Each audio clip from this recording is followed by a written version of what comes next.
right, ladies and gentlemen, welcome to this episode of JB&A University. Today, it's Lumens Integration 101. Everything you need to know about Lumens in a bite-sized format. Well, we're going to be about 20, 25 minutes today. I'll try to get you onto your next class as quick as possible or leave you time for lunch and coffee.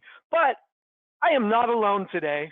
I'm super excited to say I have got Paul Monoz, the event manager with Lumen Integration with you. Paul, introduce yourself.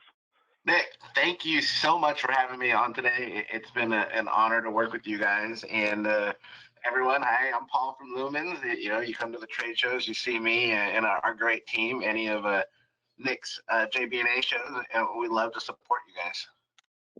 No worries. And, and I feel like event manager is not quite the greatest title for you because, you are my tech guru. You are the event manager. You're everywhere I want to be when it comes to Lumen. So, I'm just saying, I think we need like Paul, guru of all things Lumen should be your title. Definitely. I totally agree. From integration to technical support to, hey, Nick, let's work on a project together and get some firmware changes, So you are right. I am a man of all hats, and definitely happy to help in any way possible. So with that, for somebody who doesn't know who Lumens is or what you guys do, give us the rundown. All right, Lumens in general has been around for 20 years. We're a major manufacturer. We build PTZ cameras, document cameras, and a lot of stuff that you see is done by us. So we don't have somebody else doing our work, which gives us a really big team in the back end and lets me help customers or distributors and SIs generally get a product that is built by us, from us, and has that touch of, hey, if you guys need help, we're going to help you guys out rather quickly. And you guys have got a pretty diverse product selection, right? We're going to talk a lot about cameras and appliances, but you've got the tap share for collaboration inside the conference room or huddle space.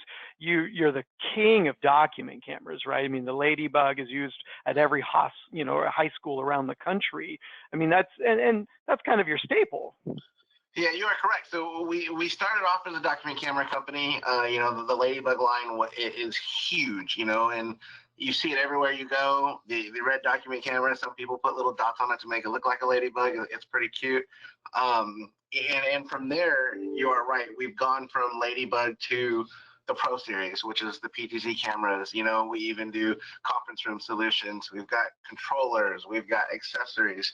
So Lumens is a really big all-in-one company. We're hoping to help you from start to finish with a little bit of help here and there from somebody else, but mainly, you want to come to us. We say the quality is there. We speak to it. We stand by it, and all we ask is just check it out, and you'll be amazed. Nice. Okay, so with that actually is a perfect segue into what I want to talk about today is 3 products that you need to know about Lumens to be educated in, what Lumens can do. So we're going to hit a couple different things today. So the first one we're going to talk about is the VCA61P, right? And you got to love, titles of products because, who knows what that is, right? And then we're gonna jump to the 710P or 701P, and then we're gonna talk about the CaptureVision system, which I'm super excited about. So we're gonna go through those 3 products today and talk about how you can use them, where they fit, where they don't, go down that path. But before we do that, I've got a question, right? Is to 4K or not to 4K, right? That is the question that our friend Shakespeare leveraged many, many years ago before pixels were invented, right? And really, when is it time for 4K video? And I get asked this a lot. One of my favorite moments ever at NAB was a guy staring at a sign that said 4K, questioning whether or not he should buy a 4K camera, and all he did was broadcast standard definition on the web. And at the time, it didn't make sense, right? For somebody to jump into a 4K camera. They were expensive, they were hard to work with, but now it's gotten so easy to implement 4K video inside of your production. So you have to ask yourself, what is an application that requires 4K video, and when does it not require 4K? And so a lot of times we say, look, if you're buying projectors for a large auditorium, 4K may not matter for you, right? Because your audience isn't going to notice a difference at 100 feet between 4K and 1080p. If you're only streaming to the cloud, 4K may not matter, because the reality is, your users that are watching your content on their phones, on, on devices, probably can't get 4K anyway, and it's tremendous amount of bandwidth to stream in pure 4K, right? Well, LEDs on top of a building, you'd be surprised to know that most LED systems are not 1080p, let alone 4K, right? They're because of the great distance you're viewing those, 4K doesn't really matter in that environment. If you're broadcasting in standard definition, 4K might not matter. You might want to be thinking about HD time, so in all is sometimes 4K is a waste of money. But on the other hand, it does prepare us for the future. And so we have to ask, when is the time right to jump into a 4K camera? So for me, if you're shooting a film, well, you want to be shooting in 4K. You want the most pixels available, right? The widest gamut and the widest range of content to be able to edit your masterpiece. If you're doing archive footage, you're preparing footage for the future, which means 4K will be readily available and usable. And, and by that point, probably 8K.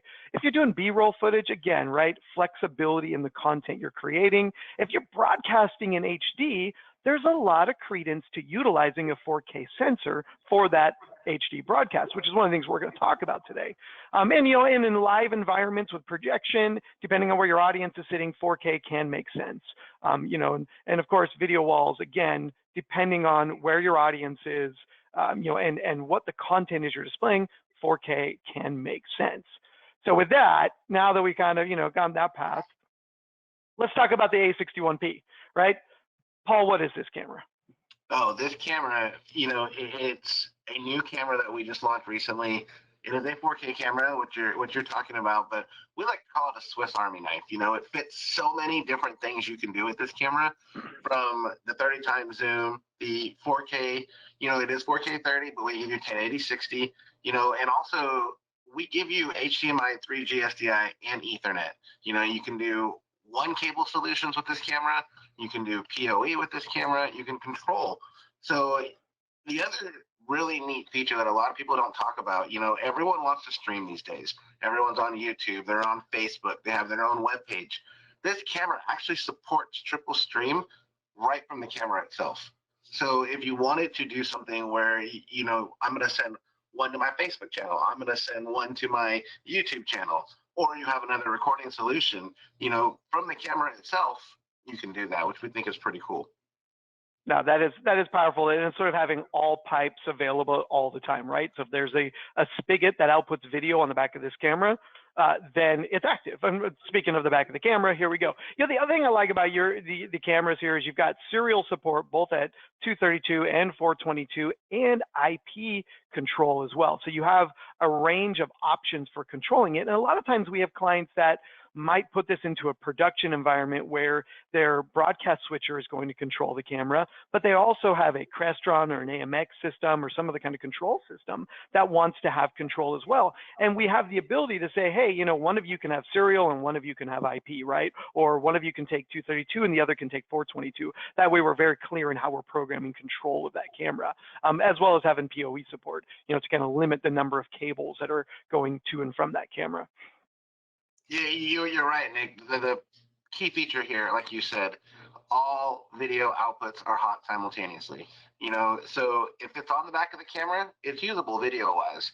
The other thing, is we give you the option to do different things, but at the same time, if you also want to be clean and do that one cable solution, it's right there for you. Very much so. So, it kind of brings us to the IP compatibility, right? This can drop into, any IP system with the H.264 and the 265 outputs. It's very easy to integrate. One of the things that I really like about this, and, we're going to show a photo a little bit later, is 4K or 1080p. Now, this is one of those environments where people go, well, I don't need a 4K camera. And what I like to say to them is, wait until you see it in 1080p before you make that decision, because for me, you guys put a brand new sensor in this. It's a much larger sensor than your previous cameras, which means better light, better sharpness of the image, and more overall pixels. And when we take that and then convert it to a 1080p signal in the camera, it looks amazing, right? And it also allows the client to say, well, I'm not ready for 4K right now, but I will be later. And at that point, it's a flip of a switch, and now you're running in 4K, which it lends to the flexibility of the camera. Yeah, and Easy some to people like to call it backwards compatibility or forward compatibility, right? You're ready for the future when you need it. Absolutely, absolutely. Mirror function, upside down, does all the things that all the cameras do. From that perspective, easy to deploy. PoE, as you mentioned, that joy of having one cable to manage the camera. Love all of that about the camera. And then, as far as the packaging goes, you do get the metal plate for installation. So for mounting it, it's not the one that we're going to show in a second, which is a kind of standoff bracket. But if you're just mounting it to a ceiling, it does come with a plate, power cord, remote control. It's easy on that side. Now, I do want to compare this against the P50 or the 50PN, right? So this is the NDI variant. It's, I don't want to say last year's camera, but it's, the previous generation. And, it's a 1080p camera. Big difference here, 20x optical zoom on this one.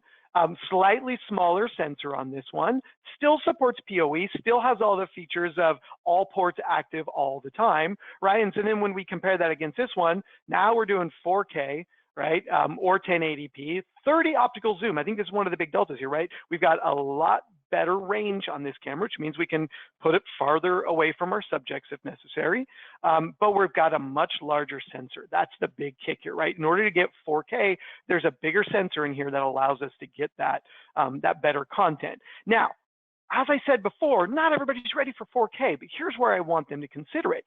Because we can output 1080p on this camera, we're going to get an actual better 1080p image. So here's a shot that I did of a weather vane across the street with these two cameras right here. And we can see when I fully zoom in with the, the older 50 that we see on the bottom, the image on the right, it's a little softer. We're not getting as much definition and detail, and we're actually not getting as close because of that 20x zoom versus 30x zoom. But when you look at the image on the left, look at how much sharper the detail is, how much closer we can get in. And the cool part is they're both outputting this signal at 1080p. So they're both 1080p signals, but because of the newer sensor, the better lens, and we're just getting more out of that camera, which is one of the reasons why I love it so much. Yeah, and like you said, Nick, the proof is in the pudding. Something I said when I started off, all we tell people is check our image out. We just keep improving and getting better year after year. And another kind of small thing too, to kind of go back a little bit, if you look at these two cameras here, these pictures you had, or in this one here, you notice that there's the little plastic light on top of the lens. So we added a tally light feature. So for those doing broadcasting, tally light is there for you guys. Something we don't really talk about a lot, but we did have a lot of people ask, and we added it to the camera. And so that was feedback from the users saying, give us a tally on the front. That's spectacular.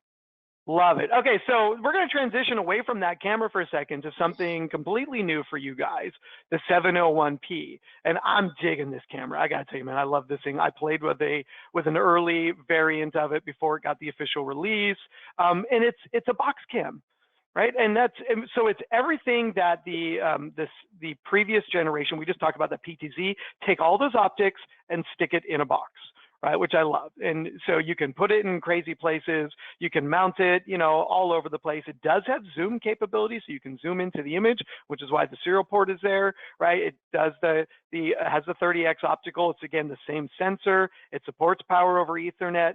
It is a spectacular box to solve widgets, right? And one of the areas like I would look at for this one is, as a document cam over the top of a desk, as a in a small space where you don't have a lot of room, over a drum set in a drum is a great place, on top of a computer monitor for esports gamers. Like this is a great camera to support, some really awkward places that you wouldn't really need a PTZ camera. We're also seeing radio stations, newsrooms. We have some police stations that utilize this camera too. So, generally speaking, you're right. The box cam is new for us, but is in a big hit because it fits where you don't really need that PTZ. You just want a really clear, really good camera with a zoom. And again, looking at the back, we give you the control options. The PoE is there, the control over IP is there, and HDMI again. So we're listening to everybody, and we're bringing stuff that is hopefully going to allow you to, where you don't need the PTZ, but you want that good quality. Let's give you a single shot box cam that we can give a nice, good angle, good zoom, and a great picture. Like you said earlier, that 4K makes a difference. And this is 4K 60. Yeah, 4K 60 and IP outputs as well, right? So we've got, you've still got the IP features there. Okay, so kind of bridging out of that, I mean, accessories for all of these. So there's the wall plate that I talked about previously. So if you do want to mount it on a wall and not upside down, or upside down on a wall, you've got that option without wall plate. That is an accessory. The VSKB30, I think, hands down, is one of the best controllers on the market right now because it supports both IP and all the serial variants simultaneously. So pound for pound, it is able to connect more cameras on a single controller. Plus, it's really sturdy, it's really rigid. All the pots have feedback on them. So they have IR, little LED lights so you see exactly where your settings are. So overall, it's a spectacular camera controller. We have a whole separate video on that one. So if you go onto our YouTube site, you'll find a review on this and a hands-on, but I love this controller, so I'll say no more on that one. Yeah, and something else too that I think I forgot to send you some pictures of is we actually do have a mount now for the box cams. So it's a little arm mount too. So that has a mount also for the box cams, like you show here. The PTZ cameras mount, and that can be mounted the way it is. The plates there that you see to hide all the cabling, so it looks nice and clean in the wall. And then the KB30, like you said, hands down one of the best, I feel, controllers out there for all IP solutions. And if you need to go, backwards and do some RS-232 or 422, it allows you to do all that at the same time. And the big things, you have another video, so we won't get too much into it, but the ability to do your pan tilt and your zoom speeds, and then to change on the fly, red, blue, gain, things like that are imperative for the broadcaster, for someone who just needs to do minor changes. Yeah, I mean, the fact that all the buttons are dedicated and labeled, so you're not hunting and trying to fish out what button does what feature, and that's something that lacks on some of the other controllers on the market. They're designed so generic that you have to label and define the buttons yourself. This one is not. It's very specific in what it needs to do and what it's there to do for you. So I love this controller for that. Great. Okay, yeah. We're going to switch gears a little bit, and we're going to talk about a little something different, which is the appliance approach. In order to talk about appliances, we probably should talk about food, because I love food. I'm a big foodie. Paul, you know that. Whenever we get together, it's always over food.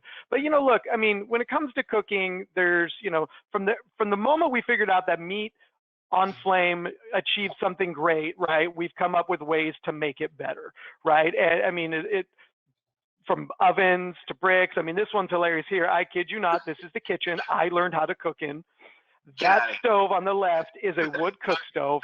I had to put the wood in it to cook anything on it or in it. And that's how I learned to cook from my dear mom, right? And so as men and women have learned to achieve greatness in the kitchen, we've always gotten to the point where appliances make things easier and better perform it and solve problems, right? And appliances change throughout time, right? They shrink, they get more features, they become more dedicated. So that is why I want to talk about the CaptureVision today, right? Think of this as an appliance to solve problems, right? And I kind of look at it as content at its simplest, right? And this is truly the appliance approach to solving a bunch of problems. So let's talk about what those are, right? Recording, live streaming, switching, mixing, right? The ability to solve all these problems in a box that makes it as easy as possible to use, like an oven, right? And we're even talking almost like easy bake oven here. So when we talk about the CaptureVision, we got to look at what it is. It's full 1080p signal input. We've got 4 HDMI inputs. You've also have IP and NDI HX inputs. I think this is really awesome because while I may want to feed an HDMI cable into it, I don't have to. Once I put it on the network, all those IP sources are available to me at the touch of a button to be able to pull into my program and use. 5 channels of record, and let's be very specific, 4 ISOs and your final program or mix, and we'll get a little closer into that, and 3 channels of stream. And there you talked about this earlier on the cameras, the trifecta of streaming, of not having to use one location or only be able to go to one, to one CDN or one destination, but to be able to go to multiple destinations simultaneously out of the same box. To me, very, very powerful. Built-in PTZ control from the front panel GUI, or from the GUI. We'll talk about that a little bit. In fact, here is the interface. Now, one of the things I do love about this is it's full web-based management. We don't have to go to the box to interact with the box. It's got a web GUI and a browser in it so that you can preview the content that's previously been recorded, as well as fire off macros or do one button starts and stops on your full program just from the front panel. Custom content layouts, we'll dive a little more into that. Touch panel controls, we talked about the stream destinations. Let's get a little bit closer. Web-based content review. I mentioned that briefly, but the ability to log into a web GUI and look at all your recordings, add metadata to them, download them. Everything's stored internally, but there is also the ability to publish externally to FTPs or to external storage. So, I mean, this is one of these things that, and it's always evolving, which is what I love about this product, is that over the past couple months that you and I have been working with it, they continue to add new features and continue to iterate upon this thing. And it's what's making it so fun. Let's go really nitty gritty and talk about like core features here. In the interface that you see on the right, you can see you've got your 4 channels of video, you've got your 1 channel of program video. So we can mix up to 4 cameras simultaneously, or 4 sources in this case, all of them at 1080p. It's got a very simple GUI that you see there, and you've got the ability to do picture-in-picture, picture-by-picture, create up to 4, a layout with up to 4 sources simultaneously, and then very quickly switch between those. But what I like about this, Paul, is as complicated as it may seem, a user can walk into the room and hit one button and start recording, another button to start streaming, and another button just to choose their layout. So very easily, you can walk in and take the appliance approach of just hitting a couple buttons to be up on air and up and running. Yeah, you've touched up on a lot of things here, Nick. That every point is, I feel, in this newer model or your approach to our newest appliance. We've taken what we've heard from the old guys, and again, we've upgraded everything. Easy to use, one button. As you show here under the multi-view GUI, channel 1 is a drop down where you see you can easily choose or pick what you have available to you. Something that you don't really see, but you kind of see it on the right, is the scenes, something that a lot of people don't talk about. But what a scene is basically allow someone to go in ahead of time, program a lower third, a layout, and a background. So again, if you know you want that easy one button press, someone can go and select the scene that's already been made for them and then hit record. Done. Everything is there for you. It's so intuitive. Triple string support, the ability to load up to an FTP once you're done, or record locally. And there are so many features still coming. It is an ever evolving product, and we love it. Yeah, and you talked about the recording, right? So here we see we've got, this is the on the left is the on-screen GUI when you're in front of the box, and you can preview your footage. You can look back at past recordings. On the right is the web-based viewer, which gives you the same features, preview footage, go back and look at recordings, and the ability to copy those, right? So if I quickly select a file and say, here's the file I want, or the group of files, I can plug a USB device directly into the front of this, and with one button, copy all those files over. So, from the concept of being able to walk into a classroom and with a couple buttons or one button, start a recording, and then very quickly capture those recordings to my own disk or my own hard drive and be able to go, back to class with those. This makes it really, really easy. But I do love the fact that this also does the FTP serve, right? So we can have centralized shared storage in the environment, and it might be multiple classrooms or environments that are pushing all their content to one location for their content management system. So again, a lot of great features in this to make it easy to use. We will have a hands-on video after this presentation that if you want to stay on, you can kind of see it in action, hands-on with, people manipulating the buttons and having a little fun creating a show with it. Interface-wise, we talked about, the ability to create layouts, as you mentioned, and choose them very quickly from the front panel so that you don't have to go to the interface. You don't have to use the mouse and keyboard. Again, you can walk into a room, plug in your storage device, hit the record button, hit the stream button, and choose your layout, and you're ready to go. You're up and running with a matter of a couple of clicks, and you're, producing content. Say that again? Sorry, I didn't mean to cut you up there. It's a very versatile product. We give you so many ways to approach one way to do something, essentially, whether you want to be extremely hands-on or whether you want it to be the one button push. So as you said, everything is there for you to tailor it the way you want to use it. Yeah, absolutely, absolutely. Back panel wise, you've got, two outputs, one for the multi-viewer so you can see what you're doing, one for the program. You've got audio inputs and outputs, serial ports for controlling old school cameras, other than, you still have the IP control as well. Let's get into the interface a little bit because you talked about layouts, and you can see over here the camera control and the layout control of being able to define, hey, how do I want my images to show up on the screen? What lower third do I want? How am I mixing the audio? And again, all done and driven from the interface in a very, very seamless and easy manner. Yeah, and all, one of the other neat things, you saw the two USB ports in the back panel is, all you really need if you don't want to go through a computer is a keyboard and a mouse. And Yep. You can do everything directly on the unit right in front of you. Yeah, I actually found I didn't even need the keyboard. The mouse was enough. Yeah. Makes it super easy. From the web page, you can create some custom layouts, some custom scenes, import your own custom graphics in there. It allows you to bring that into the box. A couple of things I think are really interesting is scheduling. So this does have the ability to tie into a scheduling server. So if you can book a room, you can actually book and start a recording on schedule for this. So if it's a class environment where you're importing the class schedule, like you actually don't have to think about it. You can automatically trigger records and usage based on a predefined schedule.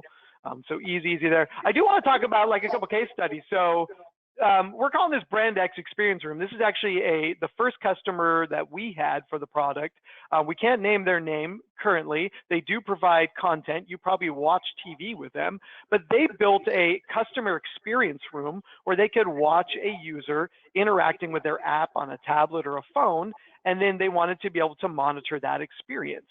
And so they got the control room on the left, behind the interview room on the right with multiple IP cameras, and a one-way mirror in the middle so they can watch the user visually, but they wanted to be able to record multiple cameras at once, be able to then go back and preview that footage, and they wanted it to be as easy as possible, right? These weren't production people that were running this. These were, effectively scientists that were, monitoring how people are, and app programmers that are monitoring how their apps are doing and how the experience is. And so they wanted this simple process, right? Walk in a room, hit a record button, and they're done.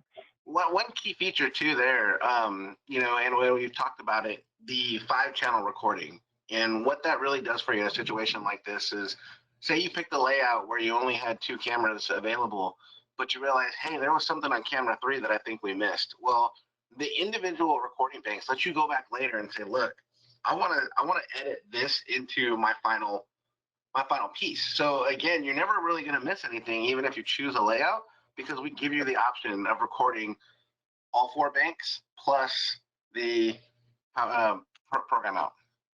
Yeah, and for them specifically, we set it up with their program out as actually a quad split of all 4 cameras simultaneously, so they can see those 4 cameras on one screen, and then at any point jump to an individual camera to see it up close or to see it individually. So it makes it really easy to run. So some other places that this thing obviously is a surefire winner. I mean, classrooms, done, right? Education, lecture halls, lecture capture, done. It records, it streams, and it's really easy because a teacher can actually run it themselves and not have to have a dedicated staff member there to manage the system.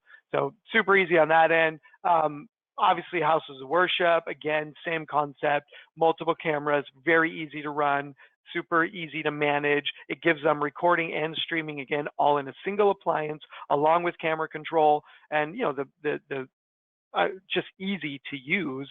And it could be completely self-managed if it needed to be. You're right, and again, wherever we're using the camera, you can see how it just fits into every solution. Whether it's the LC200, it's a couple of cameras and a controller. Although the slides are changing, the general basis is everyone, these days, especially house of worship and schools, are needing to record, are needing to stream. They're trying to reach more people, and we're here to help you in multiple ways. Yeah, and I guess, for me, the number one, in looking at what Brand X did with their app development and their interview room, is really looking at that type of market. Like what we've seen a lot in the last, year is a lot of police departments and law offices coming to us saying, hey, look, we need the ability to record interviews, to record depositions, to create content, but we don't want it to be complicated. We're not into big, heavy graphics. We need to take a couple of cameras. We need to be able to see those on the screen at once. We need to have the easiest use of if it possible, and just make it a simple way to record and review content, right? And I think you guys hit it out of the park with this box, because it does those things. If you want to get complicated, you can. If you want it to be easy, it literally can be 1 or 2 buttons, and that's it. And speaking of 1 or 2 buttons, I hear rumors that there might be a wall plate coming for this. Any truth to that? You are correct. The rumors are there. We are developing. It should be here soon. Very soon, Okay. actually. And we're looking at something simple. Stop Yep. your recording and stream. So we're going to give you, it's going to be 3 or 4 buttons. They're still playing with it. But legitimately, if you wanted to put it on a wall, maybe, you were saying the police, what if you're an officer and before you even get in the room, you can just hit a button on the outside of the wall, everything's set. It takes that 1 button solution to the next step where everything's preset in the box. All you need to do is hit play or hit record, and there you're off and running. All right, brilliant. Look, I love this thing. So if anybody has questions on this one, we have demos available. We have a couple units that are shipping around the country doing tests with clients. We can remote you into one and let you see it. We can bring it out to you and demo it. This is one of these things that you almost need to see it to believe it, how easy it is, and we're happy to facilitate that. So let us know how we can help. But that's going to be JB&A 101 today. We went a little long, and I apologize for that, but we had a lot of great content. Stay tuned. If you want to see the interface, hang on, and we're going to jump into the interface and do a little demo of the LC200 after this. You can also catch it on YouTube or on LinkedIn. We're going to post it there as well. Paul, it's been amazing having you, man. Thank you very much. Nick, it's always a pleasure to spend some time with you. Your wealth of knowledge and your help is amazing. Lumens loves working with JB&A, so anytime I get a chance to help you guys out, I'll be there. I appreciate it. I appreciate it. All right, that's been our class for today. Go get lunch.